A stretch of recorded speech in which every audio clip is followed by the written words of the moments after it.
Hi, I'm Mac McCarthy, and I help people with their breakups. And today we're going to talk about why did my ex block me after they dumped me. We also have a couple of real breakup stories. One is a situationship. A lot of people are starting to send those in where they're actually in a relationship with a situation. And it's a really good time to write in because getting some sound advice from a non-biased person like myself that's not your friend or family member can be useful. And if you want to book a live coaching session, go to writemac.com, or if you want to send in your story to get reviewed, the link will be below. All right, today we'll get into it. Also, just really quick for anyone that watches the live stream regularly, below I've put a link to it, Expanded Minds Podcast.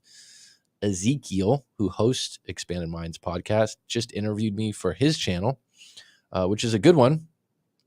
And the link for that interview is down below. We talk about dating, we talk about breakups and those kinds of things, but he did a really good job editing it. So thank you for that.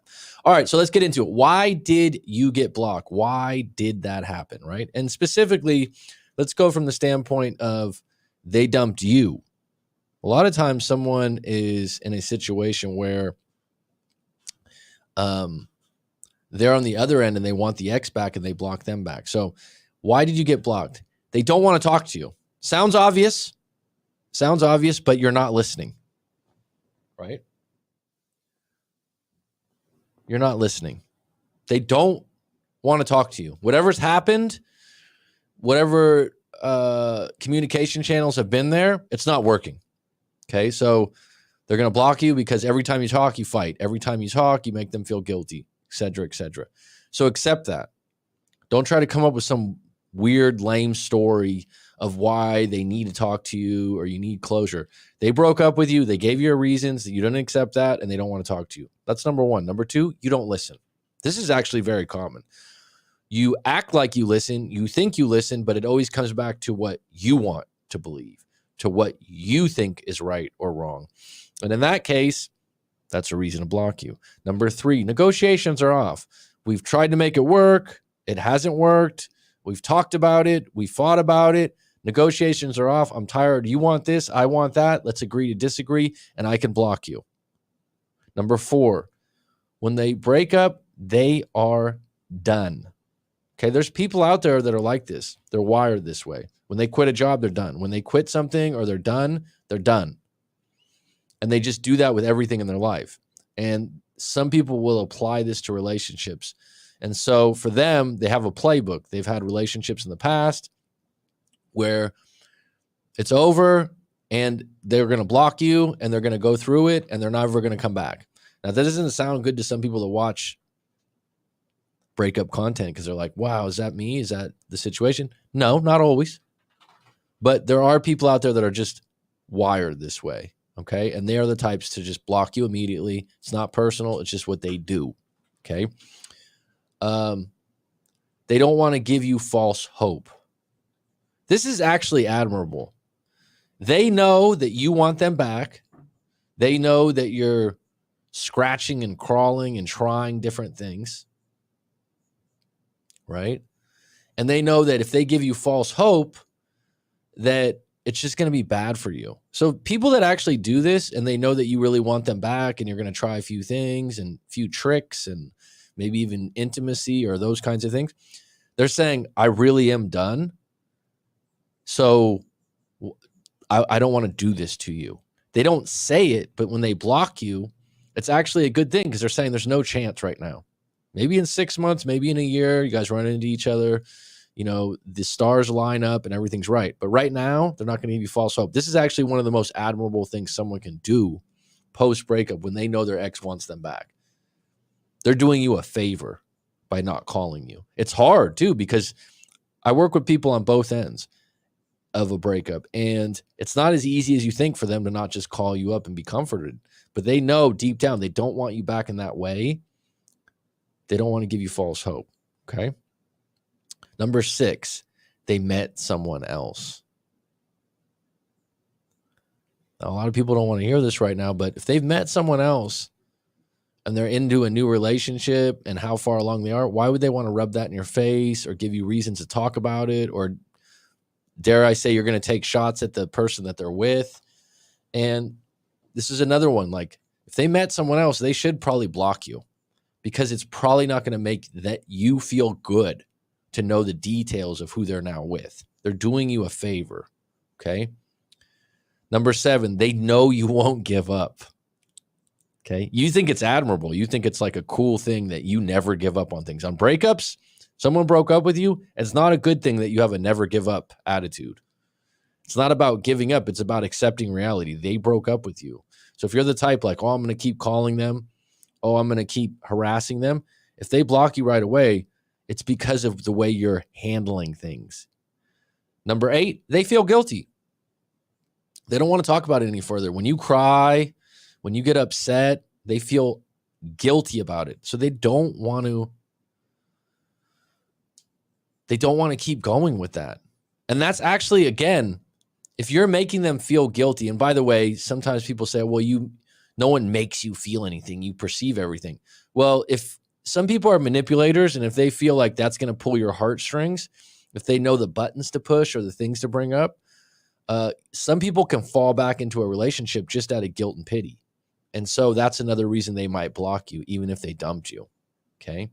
And again, if someone dumped you, and I hate that word, or let you go, laid you off, and they block you, they're just really saying like, there's no chance right now. So you got to deal with this. It's not necessarily that I hate you or I never want to talk to you again. It's more like one of these 8 things that I just said, and they're not coming back. They don't have any interest. Look at the alternative to what I just told you. Let's say someone breaks up and they go, oh, well, I'll just still talk to Karen or Kim. I'll just, like, we can still be friends if you're the guy. And you're like, but deep down, like maybe when I'm lonely, I'm just keeping them on the string. Really, if you have no intention of getting back with them, be firm. If they've done enough to build a case of why you really don't want to be with them, you're not attracted to them, that you don't see them lining up in the future, then you're actually doing them a favor by being upfront. Like, and you probably want to say like, look, I'm probably going to block you on everything, but don't take it personal. Translation, I don't want to get back together anytime soon. We've talked about it. We're done. Okay. And like I said, some people are just wired like this. So it's not something they're trying to hurt you. Okay. And it actually helps someone get through the breakup faster if someone blocks you. If they block you on everything, especially social media, and they're seeing someone else or they're in a better state than you are. So sometimes when it's post-breakup, someone's in a better situation. They make more money.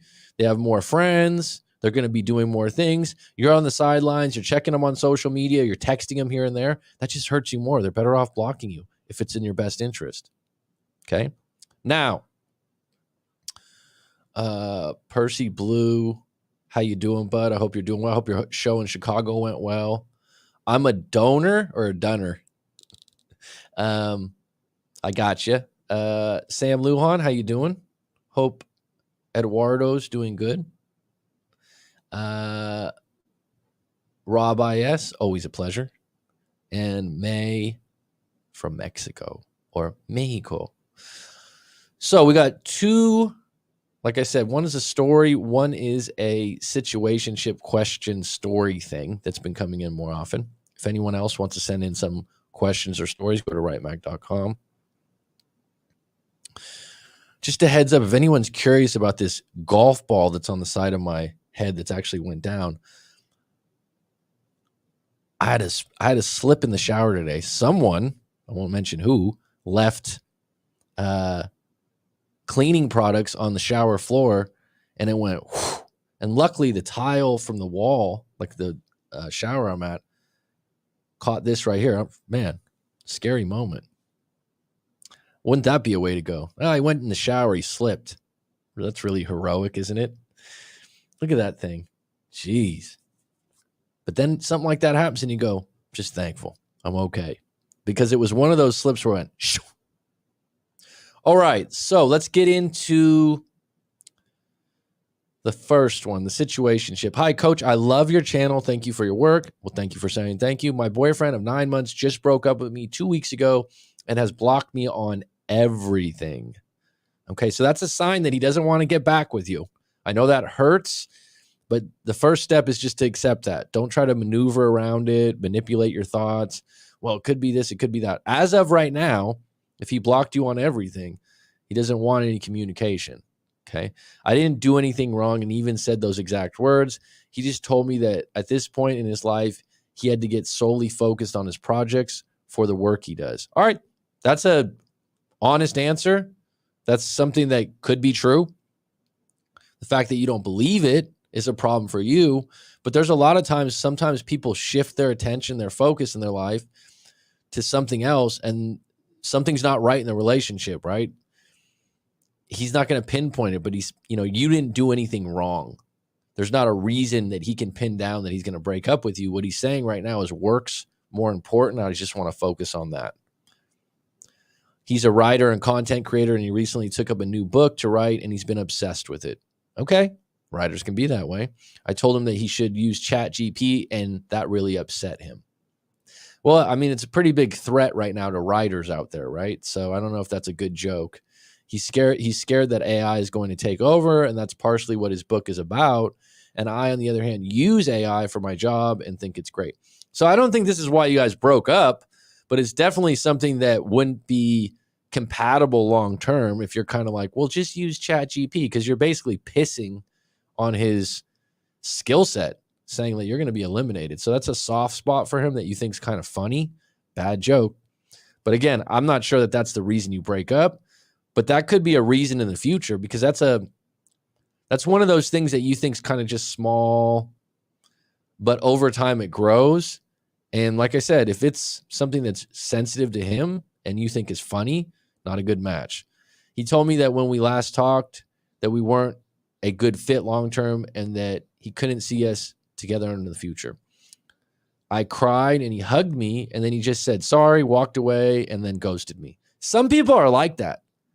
So you might be like, oh, this guy has no heart. He's not. That's just how he's wired. That's his personality. That's how he was raised. He's an introvert. The list can go down. And he said sorry. He gave his reasons. He dropped the mic and he walked away. It's tough, right? But it's also clarity. It's also clear. And it also was only a 9-month relationship. Okay. So I'm not saying that doesn't mean anything, but you'll be able to pivot out of this as long as you can accept his reasons and not take it personal. I thought we could stay in contact. I don't understand why the person that dumped you immediately go into no contact. Well, I just mentioned a variety of reasons that for below.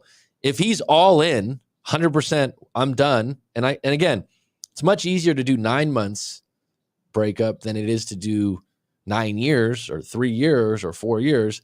Probably looks at it like, work's more important right now. I'm not going to be into this, and I'm done. He made a decision. I thought we could still see each other. And that's why you're right there. I thought we could still see each other. He didn't think that. He doesn't want to do that. He wants to focus on work. He wants to break up. I've never had this happen, and it's a real blow to my confidence. So there you go. This is great to write this out. The reason why you're stumped is, and you're wondering why, it's never happened to you before. You're used to guys carrying on with you or calling you again and again. So resistance, what resists persists, right? So if you resist this, it'll be on your mind all day, every day. I suggest EFT tapping. Even though I don't know why specifically he broke up with me, I'm okay. I accept it. I know that he told me that he's on this project, and I know it's not my fault. I did the best that I could. I'm getting better and better. And then you go through the tapping. You got to accept this. You really got to accept this. And that's your first step. I can't help but wonder if there was something deeper here that I missed. I don't think so from what you told me. And if you dig deeper, what's it for? You're already broken up. Sometimes you don't want to know. What do you think? I just want to get some closure and leave the door open to get back together. We were good together. So if he knows you better than I do, and if that was your agenda, he's saying that basically by blocking you, there isn't going to be a chance to get back together. He's all in on the breakup. So he's doing you a favor. Actually, he's doing something nice for you. If you had some kind of hope and you guys are going to talk all the time, right? Then he's not doing you any good, right? So accept the fact that if he's not all in, you're better off being blocked. Stop taking it personal. There's plenty of other guys out there that would date you. Sometimes, and this is what happens on YouTube. It's like, you could have made this move. If you made this move, if you wrote this letter, everything would have been fine. Not really. There's no set of advice for dating or breakups that works for one size fits all. That's why you got to write your story in so you can get some tailored advice. That's why you got to book a live coaching session so you can get some tailored advice. What's tailored advice? It's for you, the individual, in your situation, in your story. Think about that. All right. So next one up, and then I'll get to any questions, comments.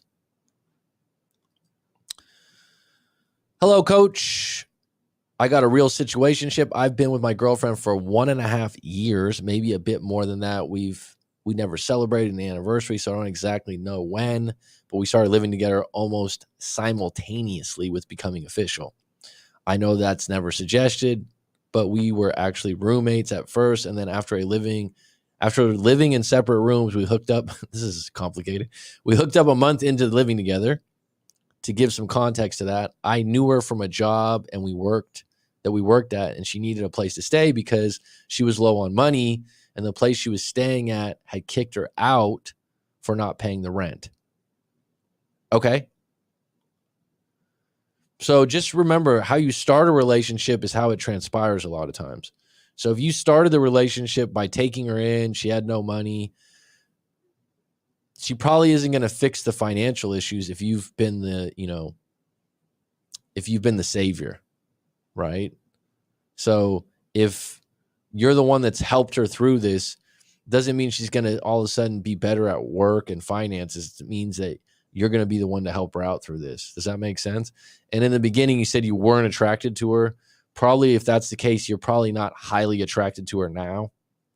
People can grow on you, but she then asked me if she could just stay a month till she got on her feet. I said, okay, since I had an extra room, and I wasn't very attracted to her. So I knew or thought I could keep that boundary. No problem. In week 4, we hooked up and it was nothing special to me. I kind of thought we could just be friends with benefits, but then she started coming to my room nightly. And then from there, we became official over time. All right. Possibility, there's serendipity here. I mean, maybe the universe wanted you guys together or something like that. But bottom line is, you being casual and chill about it. Sometimes a woman sleeps with someone, they're like, no, we're together. It's an interesting situation to be in. She's, for the most part, a good girlfriend. She doesn't participate in social media. She's conservative, kind. She meditates. And she's only been with 2 guys before me, and she's not promiscuous at all. Good. I can count on her loyalty. I really value that. That being said, when we have problems, it's usually over money, which she has none of. Well, she came to you that way, right? Hat in hand. You need to help her out, bail her out. I think you did a good deed there. The idea that over 4 in week 4 is when you guys actually hooked up. It's not like you were intending for that to happen.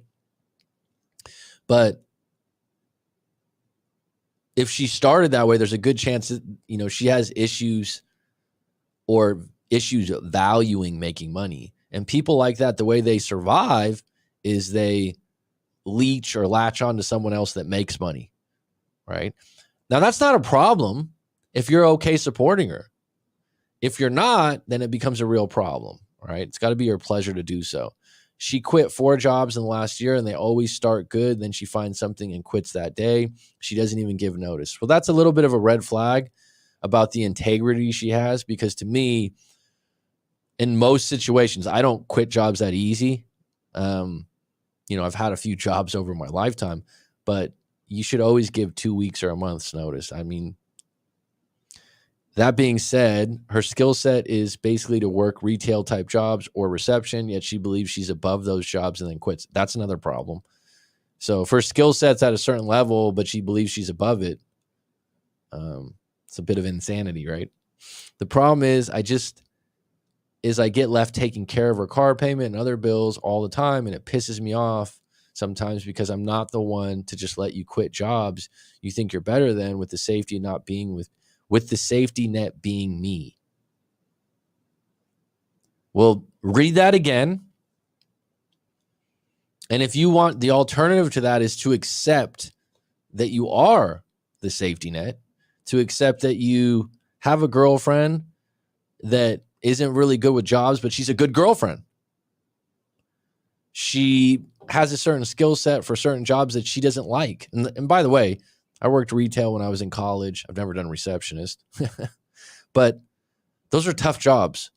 And if she doesn't like doing them, maybe she needs to relook at where her skills could be in a different field, such as, I don't know, where can that transfer over to that would be better for her?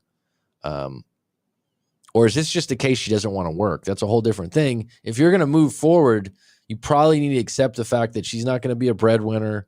She's probably better off being your girlfriend first and financial partner second, right? And she came to you this way, right? So there's a lot of good trade-offs here. I talk about trade-offs in relationships. You mentioned some great things here. She's not promiscuous. She's loyal. She's conservative. She meditates. Okay. So you could get a girl that's promiscuous, is on social media all the time, that makes $100,000 a year and is highly materialistic. Would that be better? See what I'm saying? So you just got to find a way where you accept who she is. And if you're okay with that, because it's probably not going to change. To get to the real reason I'm writing this, thank you, is that last month she took a break from taking the pill for a month. I was planning to wear condoms for the month, but that has been a tough transition. And now she's saying she's pregnant. I'm not laughing about that. I'm just laughing about the transition from condoms. Isn't it always funny in movies how often some people get intimate in a movie and they never rip a wrapper open of a condom? Tough transition. Now she's saying she may be pregnant. So what would I say to that? Get a pregnancy test. If she's saying no, she has to wait. Well, she's probably not sure. It sounds like wishful thinking then. Let me throw in that we just had a huge fight where I was ready to fully break up with her, and she agreed, but she wanted to stay at the house till she got a new job. She used this before, but now she added that she might be pregnant. All right, so this is a grab bag of manipulation here. This is someone that is a bit desperate and will do whatever it takes. It's a little bit dangerous. That being said, you're a participant in this. She's been a good girlfriend. She's not a drug addict. She's not a crazy. She's not someone that's stealing from your house. You knew going in that you haven't been using a condom and that she's off the pill. So you're a part of this. So if she indeed is pregnant, which is a possibility, then you need to take responsibility and deal with that, right? And if you think you had financial stuff before, it's going to be a little bit tighter, but that's okay. This is something that you have to look at. I'll be able to handle it. Don't run from it. And you'll know pretty soon, because I don't know what her saying that she thinks she's pregnant, but she can't take the test yet. I don't know what the months on that are or what, but you're going to find out pretty soon. And then when you find out, you can make a decision. You can make a decision that, all right, she's been a pretty good girlfriend. I'm going to have to bump up my finances. I'm going to have to accept this. I'm going to have to be a dad.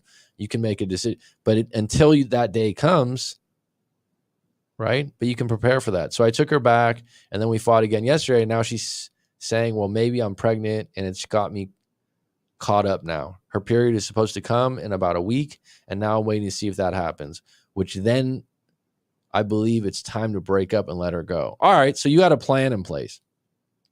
Period comes, you're done. Doesn't come, start making a plan to be a dad, right? And you can do that. That would be a whole nother conversation. I'd definitely book a session, a coaching session to unpack that. But you're going to be okay. A lot of people are really scared and feared about that, but you'll know in a week. I have a sneaking suspicion reading this that in a week, even if she does get her period, you'll still be with her. I think those reasons that you mentioned, she's a pretty good girlfriend. You just have the financial part being a problem.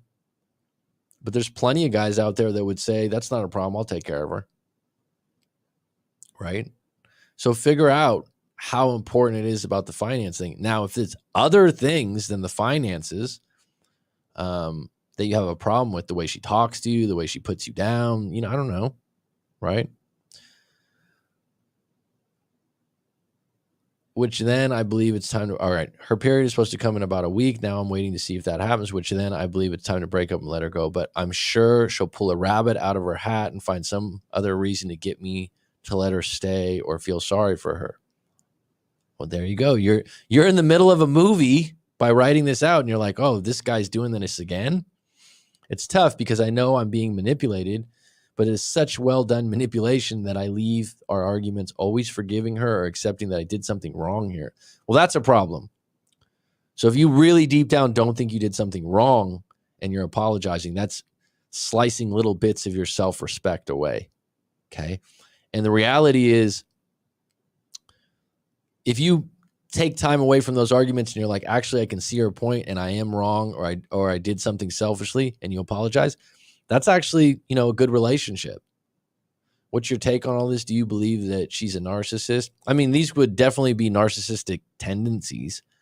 I don't really subscribe to labeling people, but my research recently says, yes, what do I do? You have choices here. So you have more power than you think. And a lot of times people, I'm being manipulated. You just wrote that you're being manipulated. You know that things are being thrown your way that are used for this reason. Now, you're also under the responsibility, hey, haven't been using the pill. You knew about that. So it is a possibility. So you got a week time, whether that's, and in that time, don't play around, man. Like, get the test or wait for a week and then you make your decision. But from what you said, doing breakups and stuff, this sounds like a relationship that's not horrible. You just have the one issue with the money, and she came to you that way. She's not responsible about her job. Here's the flip side. This would be the golden question right here. Would she be a responsible and good mother? The qualities that you mentioned sound pretty good. So someone could be, these jobs that she's applying for that she doesn't want to accept, right? Someone might be, oh, she's irresponsible. Oh, she's this. She's a loser. Maybe she's not settling for those jobs. I don't know. I'd have to talk to you and peel some layers back about that a little more. But this isn't one of those situations where this person would just be horrible to be with long term. You've been with her for a year and a half. It wasn't just based on attraction. You grew to have feelings for her. But like, again, book a session and we'll get a little deeper on this, because this is a big time in your life. This is one of those situationships where you're like, this is a big crossroads. Let's talk about it a little bit. Let's unpack it. But there isn't a wrong answer here. All right, let me get into the live stream. We're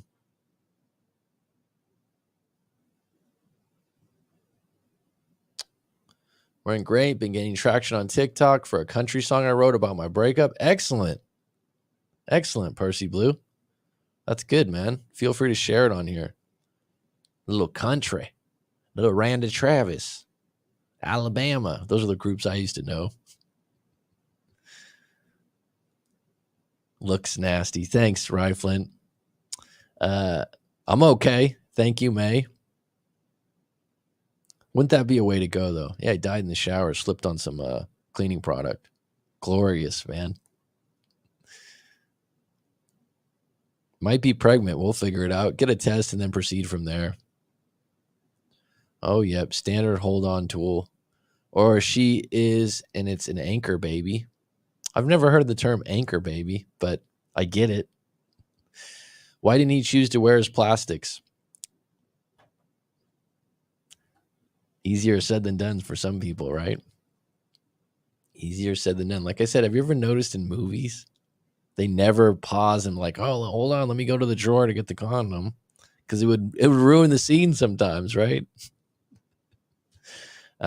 Bottom line is, why didn't he do it? He did it. So he's in these particular situations. One thing I would say is that I don't know his age or where he's at, but at least she's, from what he said, if money's the only problem, which is a problem, it's a lot better going into something like this than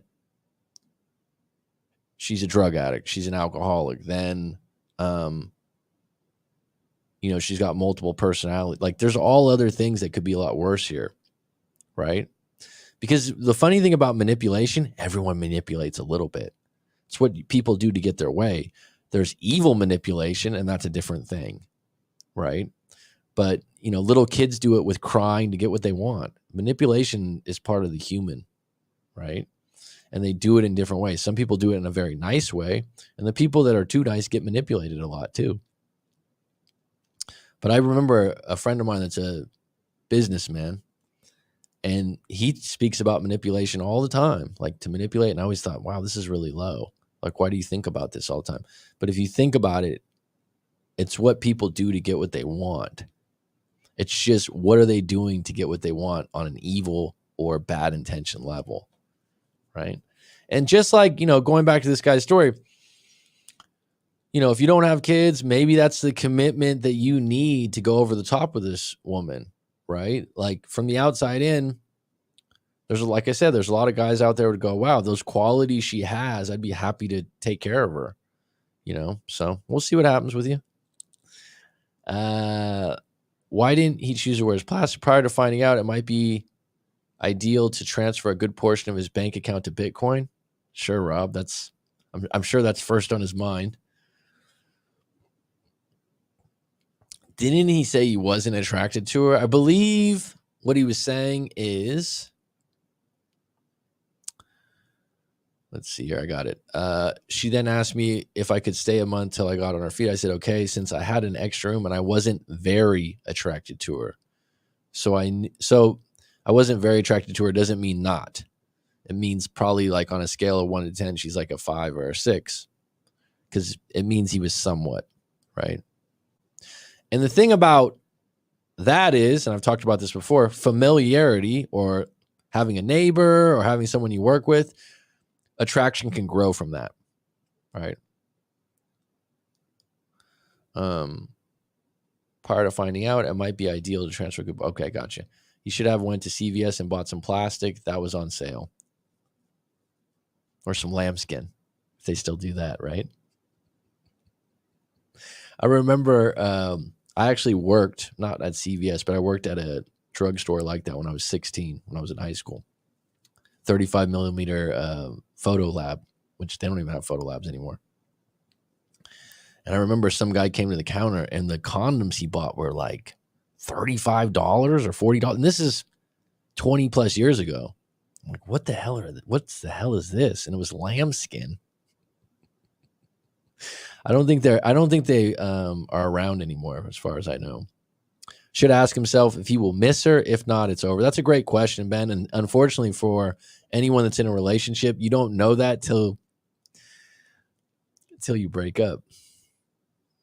That's why I would really encourage couples in long-term relationships to have sabbaticals, have time away from each other. I wouldn't say like, oh, you just go on, do things without them all the time, but have 1 week or 2 weeks just to miss each other.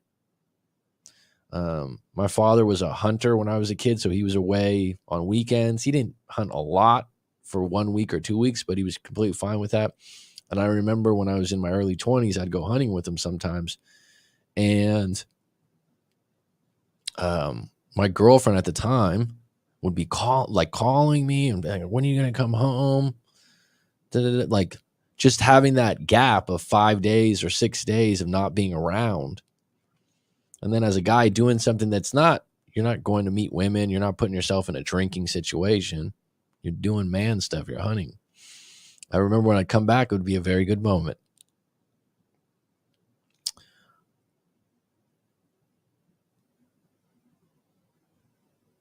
Let's see, or gold or glad wrap. Oh God, glad wrap. That sounds horrible. Lambskins, those are typically more expensive and never on. Do they still sell those? Someone you can use it online to, okay, sometime. Were they made from gold? Who knows with the marketing these days? Lambskin was real. Like I said, this is over 20 years ago. I just remember ringing them up and being like, what the hell? This is $35? All right, we got 10 on deck. If anyone's got some questions, I got about 10 minutes left. I'm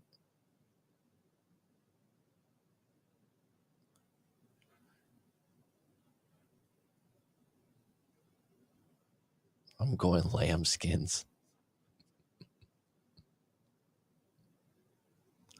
These situationships that I've been getting recently send in, though, that it's a good time to ask questions, because once you break up, like the great Ben W just said, that's when you really know if you miss someone, right? It's like, I forgot which, I think it's Seneca, one of these Stoic philosophers from Roman times that everyone quotes on Instagram and whatnot and these different platforms. There was a client of mine that did this. Basically, he would say that you should spend like a period of time, I don't know if it's each year or what the time frame is, where you sleep on the floor, you sleep in rags, you basically live homeless, right? You live at the lowest means of food, to feel what it's like, to feel that extreme, right? And a client of mine did this. He was like, Coach, I slept on the floor for a week and I had old clothes. I forgot what it was. Like, and he said it really helped him get a perspective on life of how good he has it, right? I think the same thing could be applied to when you're in a long-term relationship, saying, hey, I'm going to go away for a week and not call you unless there's an emergency. And that'll really show someone how much they miss the other person. The ironic thing is, if you're relieved and you feel great, that'll show something else. And just to bring it full circle, as men, fishing or hunting is roughing it also a lot of time. Maybe not for everyone, but the hunting I used to do was, man, I mean, you're roughing it. So like, you're also getting that element. But to have a sabbatical from your relationship planned, and one where you don't have, text and email, because sometimes, when you're away, I don't know if I speak for everyone, it's like it gets a little annoying just checking in. That's just how I am. Maybe I'm different. Sometimes the ex gets a rebound ASAP and then block immediately, yet flaunt the new relationship on IG and don't block the ex there so they can see it. I see, Rob, I believe that's fucked up, actually. And I know exactly what you're talking about, where someone breaks up with someone, and a lot of times they didn't get a new relationship. They had that shit lined up, right? And I've dealt with clients like this, and they're on the sidelines. Oh, what should I do? Oh, this guy's a jerk. Oh, this. It's like, block them. Don't look at anything. And if they're putting that out there openly, what kind of person is this? Are you trying to hurt someone you've been with? Right? If you're going to do that and you're going to flaunt everything, then block your ex so they can't see it. I think that's a proper thing to do. So block the phone number. Yet keep the photos available for the ex to see. Visuals as a weapon of denied passion. What do you mean visuals as a weapon of denied passion? Yeah, it's messed up. It is messed up. I mean, it depends on the circumstances, but when you break up who's hurting more and who's doing better. And by the way, like I said earlier, I just did an interview on the Expanded Minds podcast. The link's going to be below if you guys want to check that out. I think it's like 45 minutes with Ezekiel, who actually came on the live stream. And we talked about this stuff actually in the interview. All right.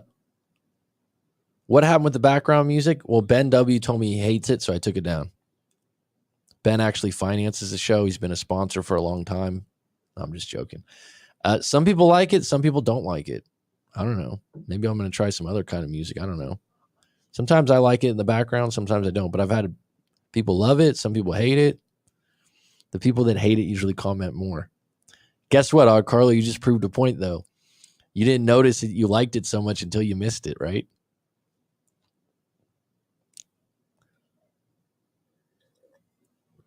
Look at that thing. It's already come down a bit, though. Man, it was like, shoo, poof.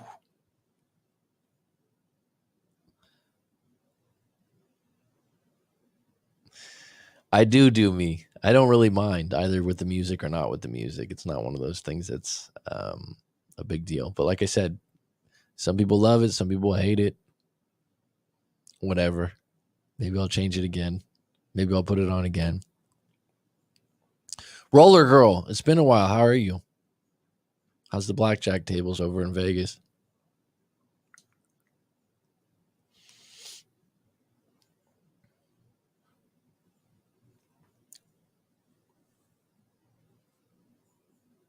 Now I can hear it in my head. I can turn it on right now.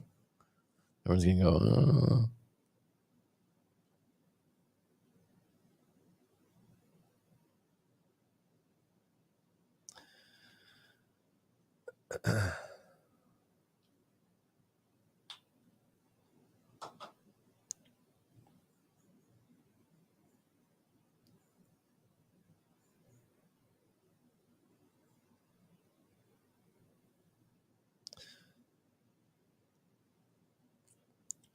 It's probably one of the most difficult things people deal with in any relationship, even when you're not broken up, is this whole social media dynamic. It's getting tough, man. People are so entangled in that. The amount of people that start out our sessions talking about stories that were posted or likes that were done, and then they research it and then they assume things and then oh man.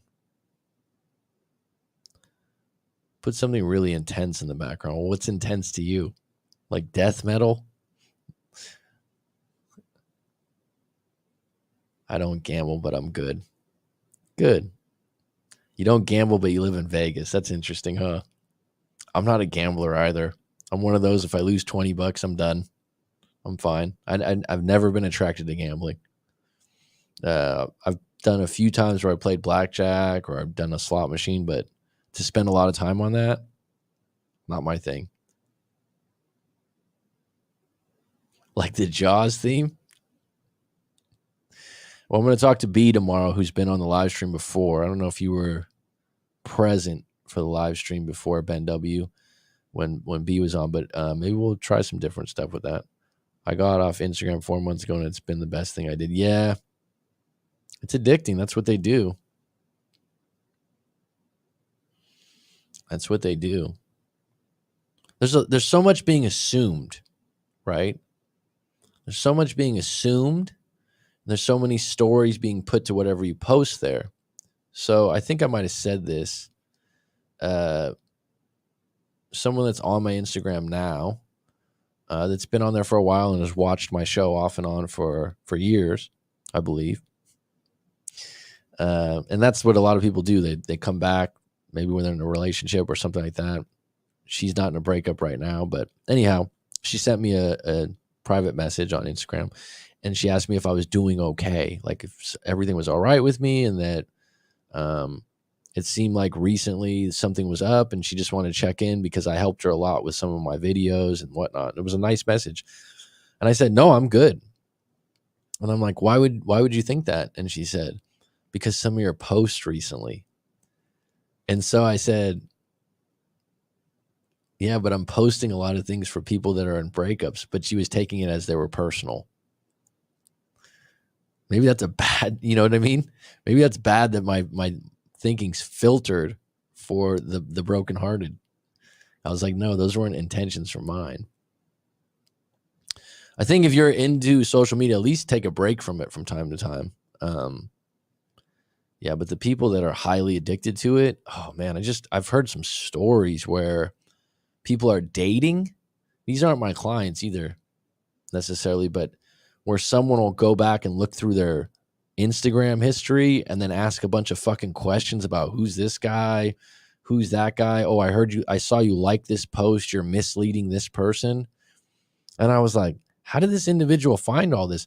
But I guess if you really are a social media Instagram detective, you can go to work real quick, right? And then you go into like friends of friends, comments of comments. And the interesting thing now is if you make any statement that's a little bit polarizing, you're just going to get shots fired from every direction. I've had it happen a couple times because I don't really make that many comments that are polarizing, but I've made a couple, and I'll just take it down because I'm like, I don't even want to play like this. And they're like, hey, where are you at? It's like, what are we doing here? Now, here's what I would do. I've thought about this before. When I was in high school, they didn't have a debate team, and I probably wouldn't have joined it anyways. But I would love to do debates. I like a good debate, right? And rather than play on social media where you're making comments and you're doing all this stuff, I'd rather have a 45-minute thing like, hey, did you want to come on the channel and we'll have a debate about this? Not to get in an argument or fight or be right or wrong, but let's talk about it. Because having to text little paragraphs that are assumption based, man, it's ridiculous. It's aimless.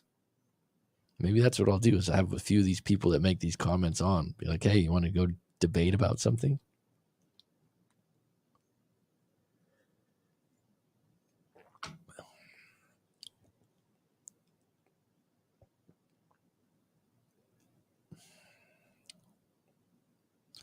$10 minutes. Let's see here.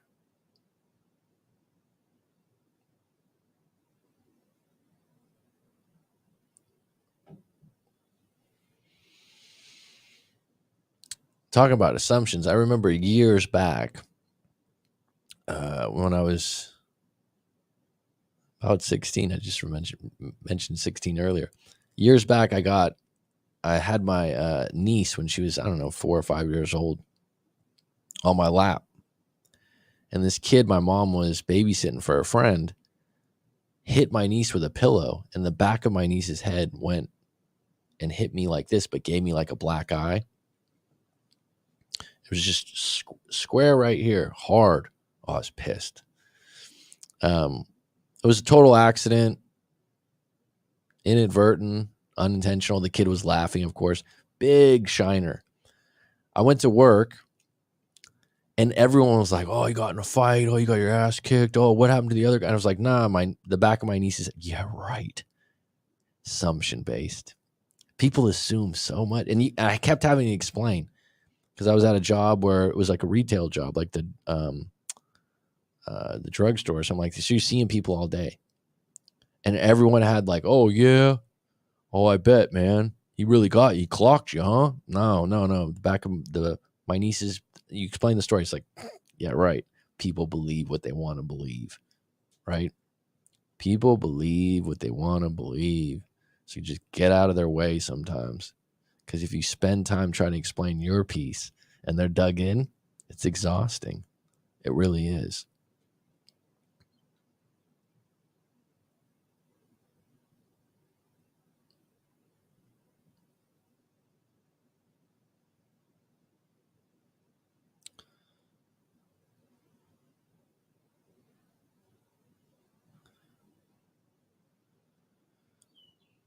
I think actually when people really break up and they're really done,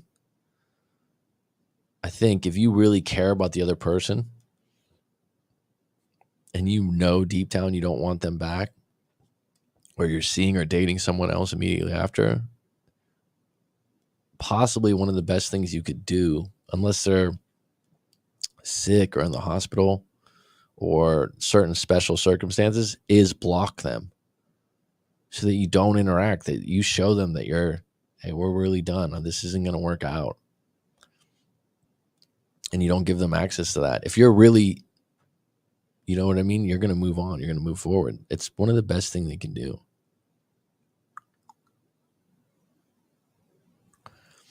Oh, the tapping. It's one of those things.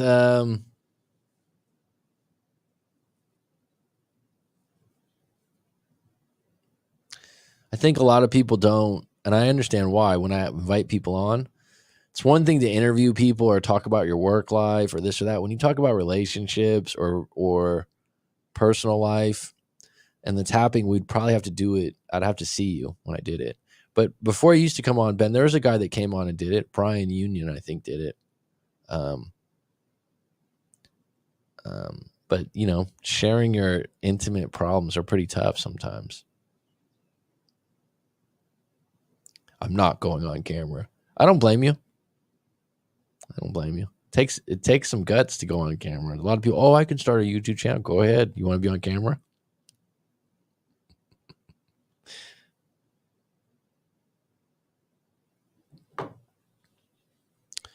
What I do want to do is what I am going to do is some living life reviews. Now, that would be interesting for people to share audio only. Living life review. Think about that for a minute, folks. Right? You scan over all your life moments, specific questions, and you share that about a whole lifetime. Man, you look at someone so differently after you know all that, after you know their baseball card of stories. You know what I mean by baseball card? You turn over a baseball card back in the day and it has all these stats. And you judge the baseball player. Oh, he batted 384. He hit this many home runs. He hit this many walks. And then you're like, oh, he's a good player. He's a good hitter. He's a good fielder.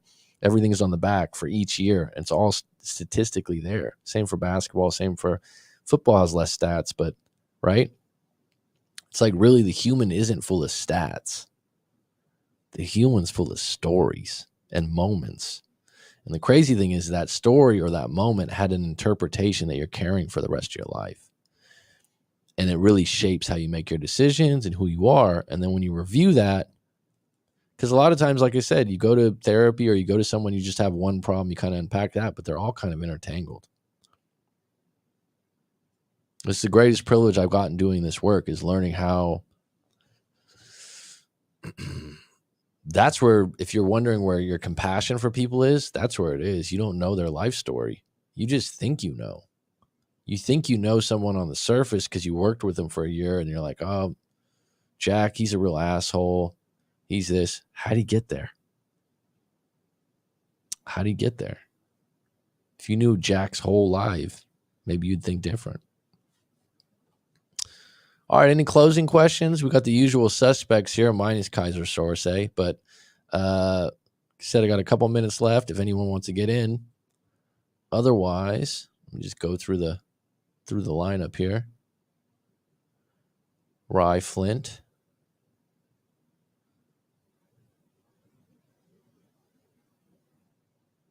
Is that how you spell donor? Is donor spelled D-O-N-E-R? Or is donor spelled D-O-N-A-R? No. If you spell donor spelled D-O-N-O-R. Excuse me. Where's my head at? I'd love to find out why I'm the way I am. I'm telling you, you want to do a living life review, I do them now. It's a cool process. And then we'll make you some guided meditations. And then all of a sudden, Rye Flint won't be on the live stream. She'll be gliding through life. Serendipity. It's like someone I was just talking to recently. Whenever someone's like, oh, we just need to get happy. We just need to get happy. It's like people don't realize happiness is a state that's not ever going to be internalized. How would you know what happy is if you weren't sad? What you want to learn how to do is be more content. You want to be more able to pivot or rotate out of tension, anxiety, worry, or sadness. Because sadness, worry, suffering, whatever, it's going to come. Right? The idea that you're not going to have that, no, just got to deal with it.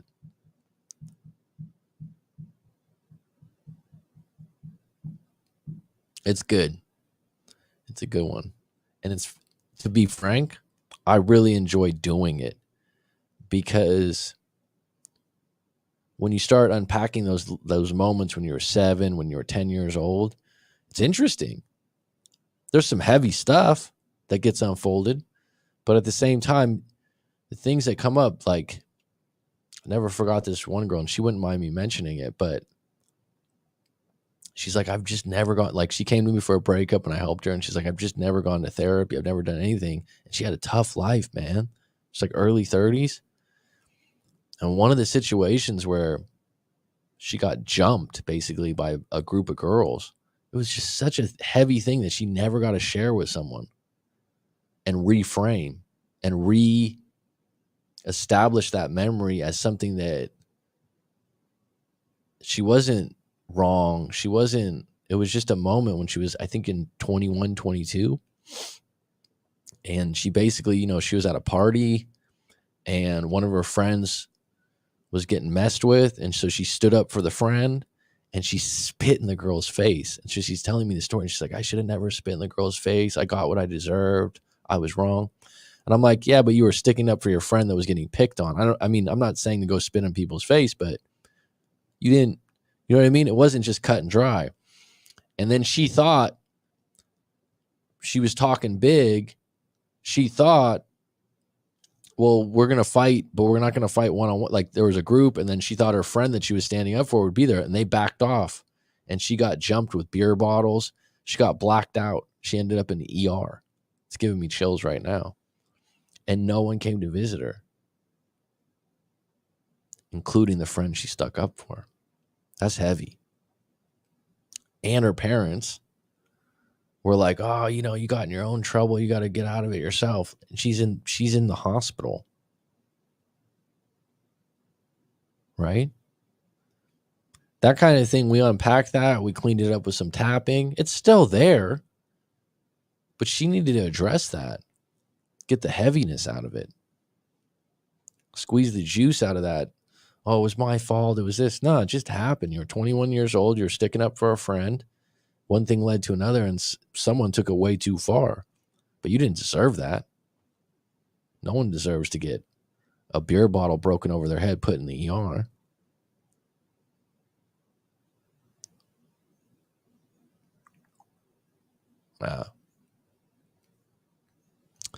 Well, maybe I have to demonstrate one for you guys better.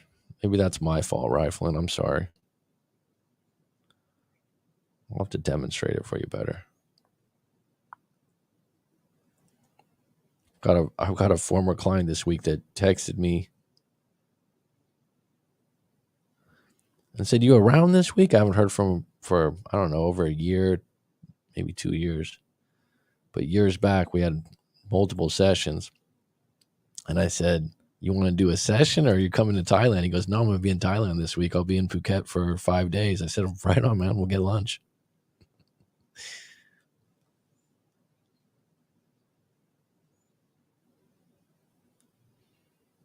ATM has a lot of ATM can mean multiple things. Maybe we'll leave it on that note, Ben.